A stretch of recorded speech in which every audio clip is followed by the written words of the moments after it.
नमस्कार साथियों, हमारे YouTube चैनल में आपका स्वागत है। अपनी तैयारी को एक लेवल अप करने के लिए हमारे चैनल को सब्सक्राइब करें, बेल आइकन ज़रूर प्रेस करें।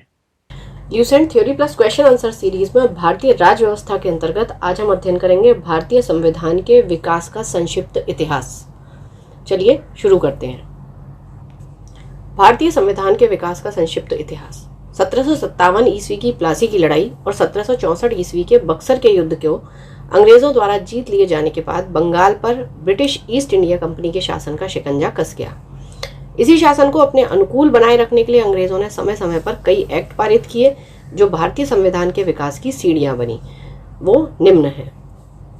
1773 ईस्वी का रेगुलेटिंग एक्ट। इस अधिनियम का अत्यधिक संवैधानिक महत्व है। जैसे इससे क्या हुआ, भारत में ईस्ट इंडिया कंपनी के कार्यों को नियमित और नियंत्रित करने की दिशा में ब्रिटिश सरकार द्वारा उठाया गया यह पहला कदम था, अर्थात कंपनी के शासन पर संसदीय नियंत्रण स्थापित किया गया। इसके द्वारा पहली बार कंपनी के प्रशासनिक और राजनीतिक कार्यों को मान्यता मिली। इसके द्वारा केंद्रीय प्रशासन की नींव रखी गई। विशेषताएं। इस अधिनियम द्वारा बंगाल के गवर्नर को बंगाल का गवर्नर जनरल पद नाम दिया गया तथा मुंबई एवं मद्रास के गवर्नर को इनके अधीन कर दिया गया। इस एक्ट के तहत बनने वाले प्रथम governor general Lord Warren Hastings थे। इस एक्ट के अंतर्गत कलकत्ता प्रेसिडेंसी में एक ऐसी सरकार स्थापित की गई जिसमें गवर्नर जनरल और उसकी परिषद के 4 सदस्य थे जो अपनी सत्ता के उपयोग संयुक्त रूप से करते थे। ठीक, इस अधिनियम के अंतर्गत और क्या हुआ, कलकत्ता में 1774 में एक उच्चतम न्यायालय की स्थापना की गई जिसमें मुख्य न्यायाधीश और 3 अन्य न्यायाधीश थे। इसके प्रथम मुख्य न्यायाधीश थे सर एलिजा इम्पे और अन्य 3 थे चैम्बर्स, लिमेस्टर्स, हाइड। इसके तहत कंपनी के कर्मचारियों को निजी व्यापार करने और भारतीय लोगों से उपहार और रिश्वत लेना प्रतिबंधित कर दिया गया था। इस अधिनियम के द्वारा ब्रिटिश सरकार को बोर्ड ऑफ डायरेक्टर्स के माध्यम से कंपनी पर नियंत्रण सशक्त हो गया था। इसे भारत में इसके राजस्व, नागरिक और सैन्य मामलों की जानकारी ब्रिटिश सरकार को देना आवश्यक कर दिया गया। 1773 के बाद आता है act of settlement 1781 1781। Regulating act की कमियों को दूर करने के लिए इस एक्ट का प्रावधान किया गया। इस एक्ट के अनुसार कलकत्ता की सरकार को बंगाल, बिहार और उड़ीसा के लिए विधि बनाने का प्राधिकार प्रदान किया गया। 1784 ईस्वी का पिट्स इंडिया एक्ट। इस एक्ट के द्वारा दोहरे प्रशासन का प्रारंभ हुआ, यानी कि बोर्ड ऑफ डायरेक्टर्स व्यापारिक मामलों के लिए और बोर्ड ऑफ कंट्रोलर राजनीतिक मामलों के लिए। तो ये सीधा सीधा आता है कि बोर्ड ऑफ डायरेक्टर्स और बोर्ड ऑफ कंट्रोलर जो हैं, इनका प्रारंभ या दोहरे प्रशासन का प्रारंभ किस एक्ट के थ्रू हुआ था, तो वो है 1784 का पिट्स इंडिया एक्ट। 1793 का चार्टर एक्ट। इसमें क्या हुआ, नियंत्रण बोर्ड के सदस्यों तथा कर्मचारियों के वेतन आदि को भारतीय राजस्व में से देने की व्यवस्था की गई। ठीक। 1813 ईस्वी का चार्टर एक्ट। इस अधिनियम की मुख्य विशेषता है कि कंपनी के अधिकार पत्र को 20 वर्षों के लिए बढ़ा दिया। कंपनी के भारत के साथ व्यापार करने के एकाधिकार को छीन लिया गया, किंतु चीन के साथ व्यापार एवं पूर्वी देशों के साथ चाय के व्यापार के संबंध में 20 वर्षों के लिए एकाधिकार प्राप्त रहा। कुछ सीमाओं के अधीन सभी ब्रिटिश नागरिकों के लिए भारत के साथ व्यापार खोल दिया गया। 1813 से पहले ईसाई पादरियों को भारत में आने की आज्ञा नहीं थी, लेकिन 1813 के बाद ये इंपॉर्टेंट काम क्या हुआ कि जो ईसाई पादरी थे वो आज्ञा प्राप्त करके भारत आने की उन्हें सुविधा मिल गई थी। 1833 ईस्वी का चार्टर अधिनियम। इस अधिनियम की मुख्य विशेषताएं क्या थी, इसके द्वारा कंपनी के व्यापारिक अधिकार पूर्णतः समाप्त कर दिए गए। अब कंपनी का कार्य ब्रिटिश सरकार की ओर से मात्र भारत का शासन करना रह गया था। बंगाल के गवर्नर जनरल को भारत का गवर्नर जनरल कहा जाने लगा। बंबई तथा मद्रास की परिषदों की विधि निर्माण शक्तियों को वापस ले लिया गया। विधिक परामर्श हेतु गवर्नर जनरल की परिषद में विधि सदस्य के रूप में 4थे सदस्य को शामिल किया गया। भारत में दास प्रथा को विधि विरुद्ध घोषित किया। 1843 में इसका उन्मूलन कर दिया गया। अधिनियम की धारा 87 के तहत कंपनी के अधीन पद धारण करने के लिए किसी व्यक्ति को धर्म, जन्मस्थान, मूल वंश या रंग के आधार पर अयोग्य न ठहराए जाने का उपबंध भी 1833 अधिनियम से किया गया। गवर्नर जनरल की परिषद को राजस्व के संबंध में पूर्ण अधिकार प्रदान करते हुए गवर्नर जनरल को संपूर्ण देश के लिए एक ही बजट कर तैयार करने का अधिकार दिया गया। भारतीय कानूनों का वर्गीकरण किया तथा इस कार्य के लिए विधि आयोग की नियुक्ति की व्यवस्था की गई। 1834 में लॉर्ड मैकाले की अध्यक्षता में प्रथम विधि आयोग का गठन किया गया। तो 1833 की अगर हम बात करेंगे तो 1833 के एक्ट से जब भारत का प्रथम गवर्नर जनरल बना तो वो कौन बना था? Lord William Bentinck.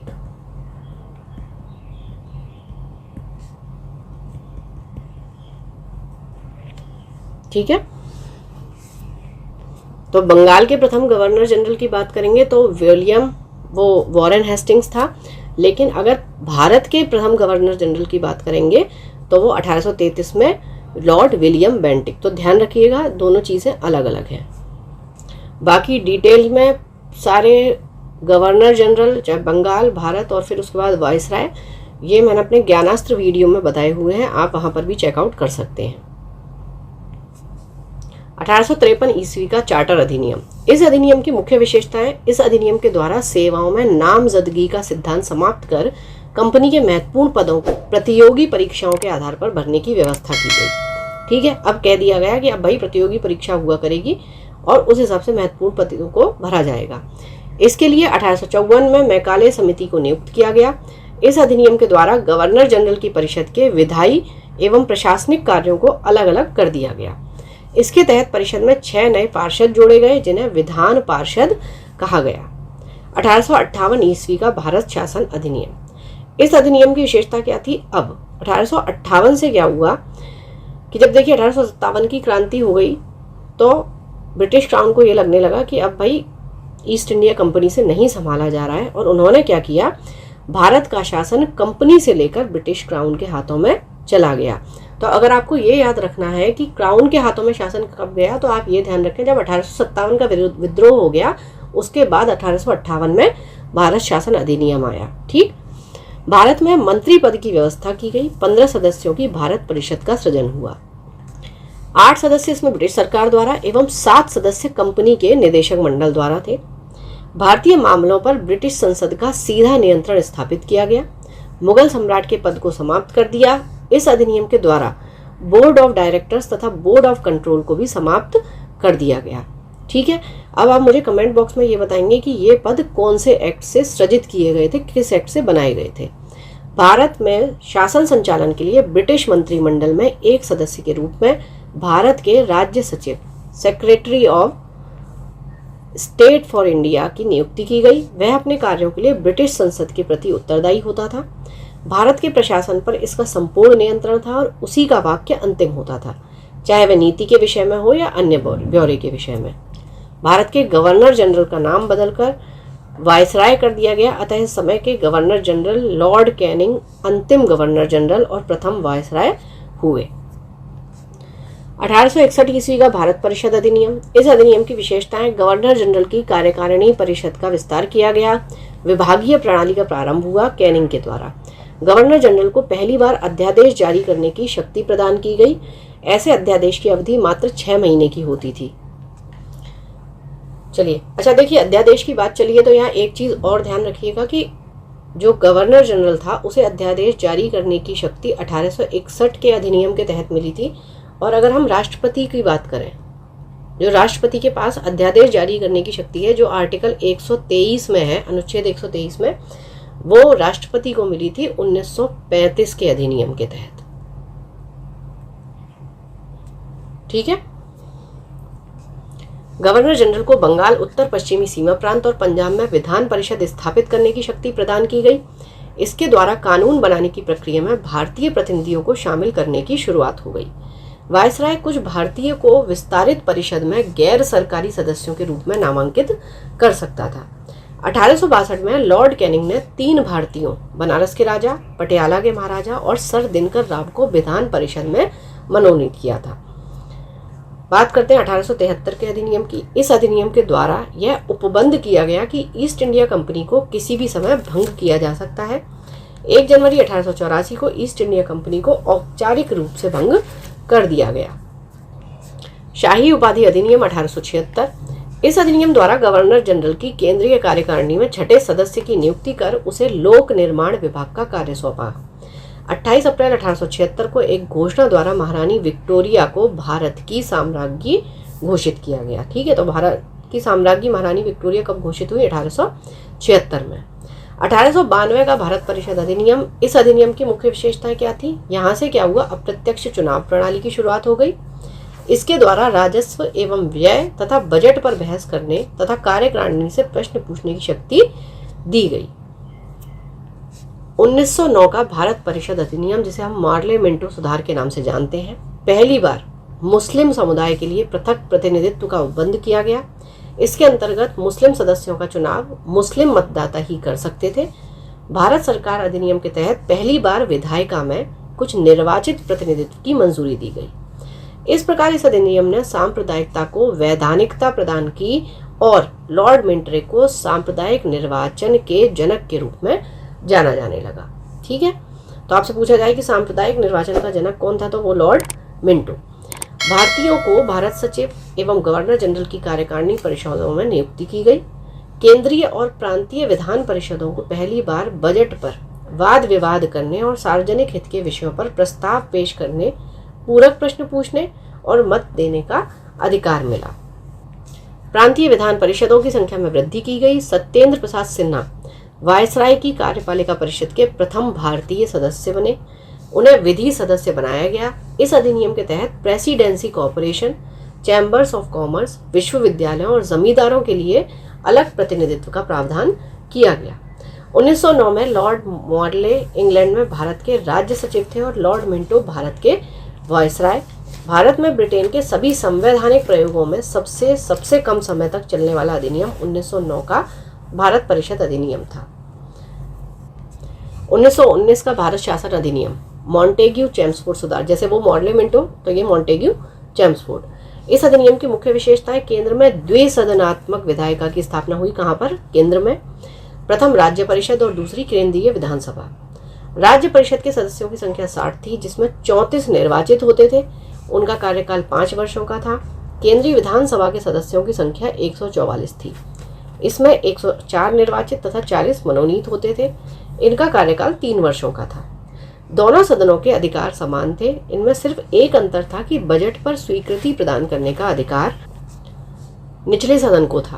प्रांतों में द्वैध शासन प्रणाली का प्रवर्तन किया गया, यानी कि प्रांतों में द्वैध शासन के जनक लियोनस कार्टियस थे। इस योजना के अनुसार प्रांतीय विषयों को 2 उपवर्गों में विभाजित किया गया, आरक्षित और हस्तांतरित या अंतरित। आरक्षित विषय में क्या क्या आ जाता था आपका? वित्त, भूमि कर, अकाल सहायता, न्याय, पुलिस, पेंशन, आपराधिक जनजाति यानी कि क्रिमिनल ट्राइब्स, छापा खाना, समाचार पत्र, सिंचाई, जलमार्ग, खान, कारखाना, बिजली, गैस, बॉयलर, श्रमिक कल्याण, औद्योगिक विवाद, मोटर गाड़ियां, छोटे बंदरगाह और सार्वजनिक सेवाएं आदि।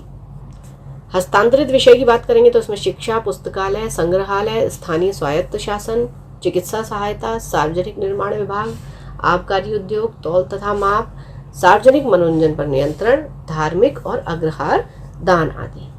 आरक्षित विषयों का प्रशासन गवर्नर और उसकी कार्यकारिणी परिषद के माध्यम से किया जाना था, जबकि हस्तांतरित विषयों का प्रशासन गवर्नर द्वारा विधान परिषद के प्रति उत्तरदायी मंत्रियों की सहायता से किया जाना था। इस द्वैध शासन प्रणाली को 1935 ईस्वी के एक्ट के द्वारा समाप्त कर दिया गया। भारत सचिव को अधिकार दिया गया कि वह भारत में महालेखा परीक्षक की नियुक्ति कर सकता है। इस अधिनियम ने भारत में एक लोक सेवा आयोग के गठन का प्रावधान किया। अतः 1926 में ली आयोग 1923-24 की सिफारिश पर सिविल सेवकों की भर्ती के लिए केंद्रीय लोक सेवा आयोग का गठन किया गया। इस अधिनियम के अनुसार वायसराय की कार्यकारी परिषद में 6 सदस्यों में से कमांडर इन चीफ को छोड़कर 3 सदस्यों का भारतीय होना आवश्यक था। ठीक है, अब धीरे धीरे भारतीयों को प्रभुत्व मिलने लगा था, यानी उनकी जगह पक्की होने लगी थी।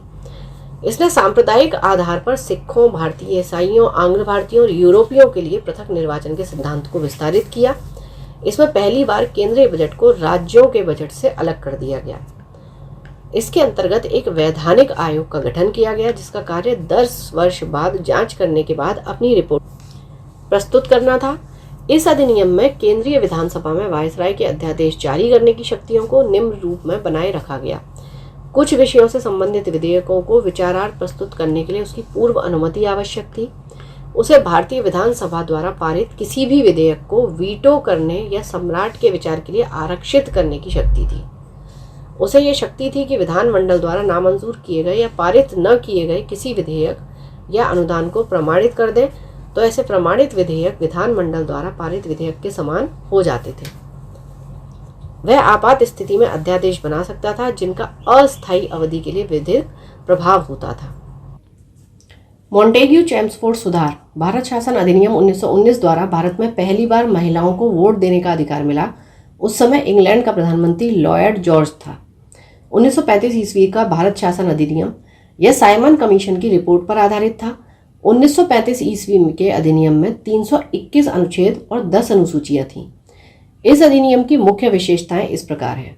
अखिल भारतीय संघ, यह संघ 11 ब्रिटिश प्रांतों, 6 चीफ कमिश्नर के क्षेत्रों और उन देशी रियासतों से मिलकर बनना था जो स्वेच्छा से संघ में सम्मिलित हों। प्रांतों के लिए संघ में सम्मिलित होना अनिवार्य था, किंतु देशी रियासतों के लिए यह ऐच्छिक था। देशी रियासतें संघ में सम्मिलित नहीं हुई और प्रस्तावित संघ की स्थापना संबंधी घोषणा पत्र जारी करने का अवसर ही नहीं आ पाया। नेक्स्ट है प्रांतीय स्वायत्तता। इस अधिनियम के द्वारा प्रांतों में द्वैध शासन व्यवस्था का अंत कर उन्हें एक स्वतंत्र और स्वशासित संवैधानिक आधार प्रदान किया गया। केंद्र में द्वैध शासन की स्थापना की गई। इस अधिनियम में विधायी शक्तियों को केंद्र और प्रांतीय विधानमंडलों के बीच विभाजित कर दिया गया। इसके तहत परिसंघ सूची, प्रांतीय सूची एवं समवर्ती सूची का निर्माण किया गया। परिसंघ सूची के विषयों पर परिसंघ विधानमंडल को विधान बनाने की अनन्य शक्ति थी। इस सूची में विदेशी कार्य, करेंसी और मुद्रा, नौसेना, सेना, वायुसेना, जनगणना जैसे विषय थे। प्रांतीय सूची के विषयों पर प्रांतीय विधानमंडलों की अनन्य अधिकारिता थी, यानी इस सूची में वर्णित विषयों पर प्रांतीय विधानमंडल को कानून बनाने का अधिकार था। ठीक है, परिसंघ सूची में परिसंघ विधानमंडल बनाएगा, प्रांतीय सूची में प्रांतीय विधानमंडल बनाएगा। प्रांतीय में क्या आ गए? पुलिस, प्रांतीय लोक सेवा और शिक्षा। समवर्ती सूची पर परिसंघ और प्रांतीय विधानमंडल दोनों विधान बनाने के लिए सक्षम थे। इसके विषय क्या थे? दंड विधि और प्रक्रिया, सिविल प्रक्रिया, विवाह एवं विवाह विच्छेद आदि। ऊपर उल्लेखित उपबंधों के अधीन रहते हुए किसी भी विधानमंडल को दूसरे की शक्तियों का अतिक्रमण करने का अधिकार नहीं था, लेकिन वायसराय द्वारा आपात की उद्घोषणा किए जाने पर परिसंघ विधानमंडल को प्रांतीय सूची के विषयों में विधान बनाने की शक्ति थी। दो प्रांतीय विधानमंडलों के अनुरोध पर भी परिसंघ विधानमंडल की प्रांतीय विधानमंडल के विषयों में विधान बना सकती थी। समवर्ती सूची के विषयों पर परिसंघ विधि प्रांत की विधि पर अभिभावी होती थी। ठीक है, यानी डोमिनेंस किसका होता था? परिसंघ विधि का। इस अधिनियम में अवशिष्ट विधायी शक्ति वायसराय को दी गई थी। 1935 के अधिनियम के बारे में नेहरू जी एवं अंबेडकर जी की उक्ति थी कि नेहरू जी ने कहा कि गुलामी का अधिकार पत्र है और एक कार जिसमें ब्रेक तो है पर इंजन नहीं। अंबेडकर जी ने कहा कि मुझे इस आरोप के संबंध में कोई क्षमा नहीं मांगनी है कि संविधान के प्रारूप में गवर्नमेंट ऑफ इंडिया एक्ट 1935 के बड़े भाग को पुनः उत्पादित कर दिया गया है। संघीय न्यायालय की व्यवस्था, इसका अधिकार क्षेत्र प्रांतों तथा रियासतों तक विस्तृत था। इस न्यायालय में एक मुख्य न्यायाधीश तथा 2 अन्य न्यायाधीशों की व्यवस्था की गई। न्यायालय से संबंधित अंतिम शक्ति प्रीवी काउंसिल यानी कि लंदन को प्राप्त थी। प्रीवी काउंसिल कहाँ होती थी? आपकी लंदन में। ब्रिटिश संसद की सर्वोच्चता।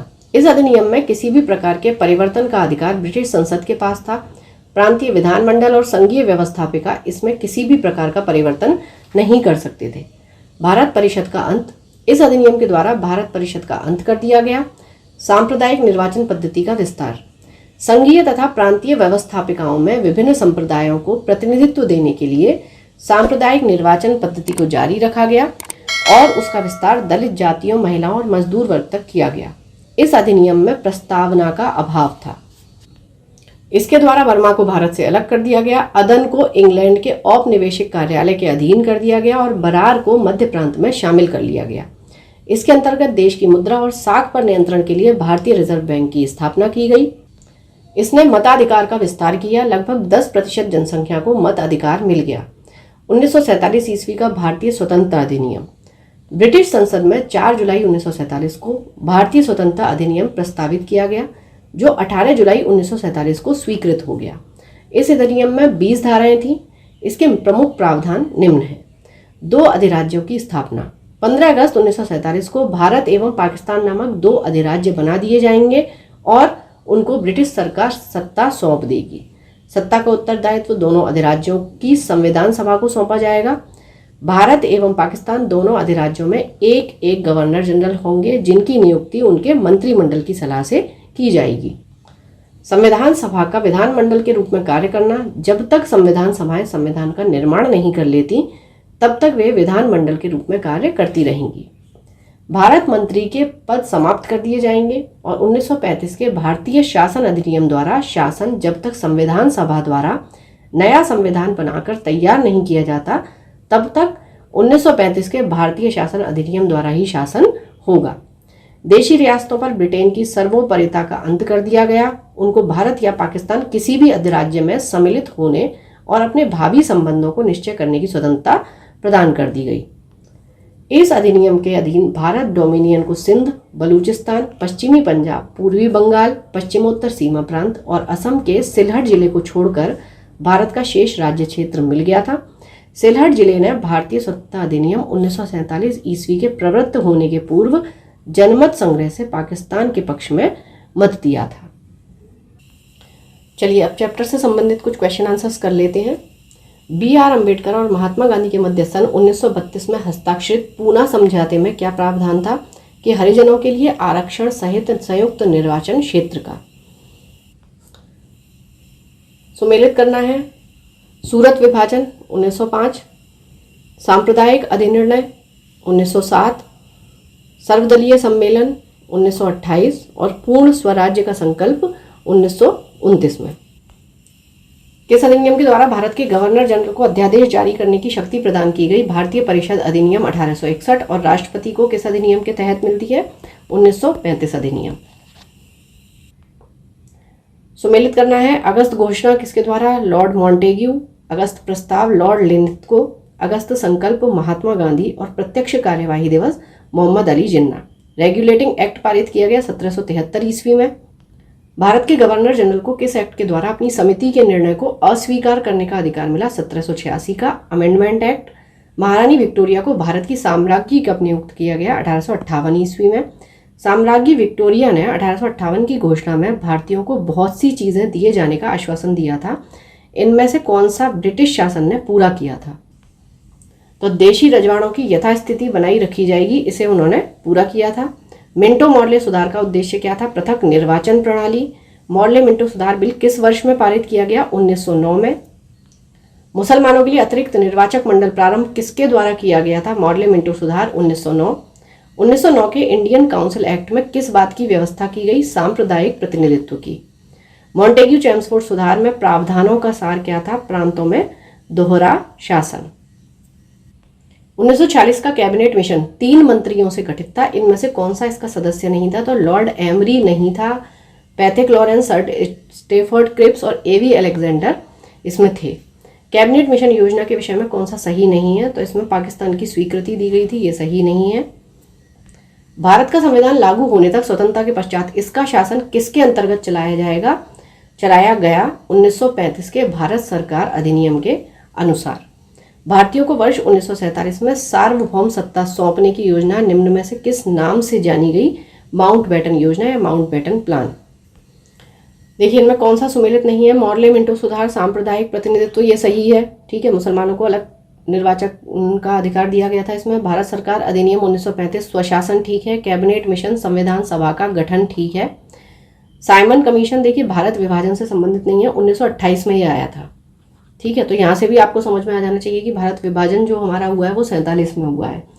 तो इसका उद्देश्य क्या था? जो भारत सरकार अधिनियम 1919 था उसकी समीक्षा करना और भारत का राजनीतिक भविष्य तय करना, ये साइमन कमीशन का उद्देश्य था। भारत सरकार अधिनियम 1919, प्रांतों में द्वैत शासन। भारत सरकार अधिनियम 1935, प्रांतीय स्वायत्तता। भारत मॉर्ले मिंटो सुधार 1919, इसमें सांप्रदायिक निर्वाचन। भारत परिषद अधिनियम 1861, सती प्रथा का अंत। और ये अधिनियम 1858 जो था, इससे ब्रिटिश शासन शक्ति में आया। अखिल भारतीय महासंघ स्थापित करने का प्रावधान शामिल किया गया था भारत सरकार अधिनियम 1935 में।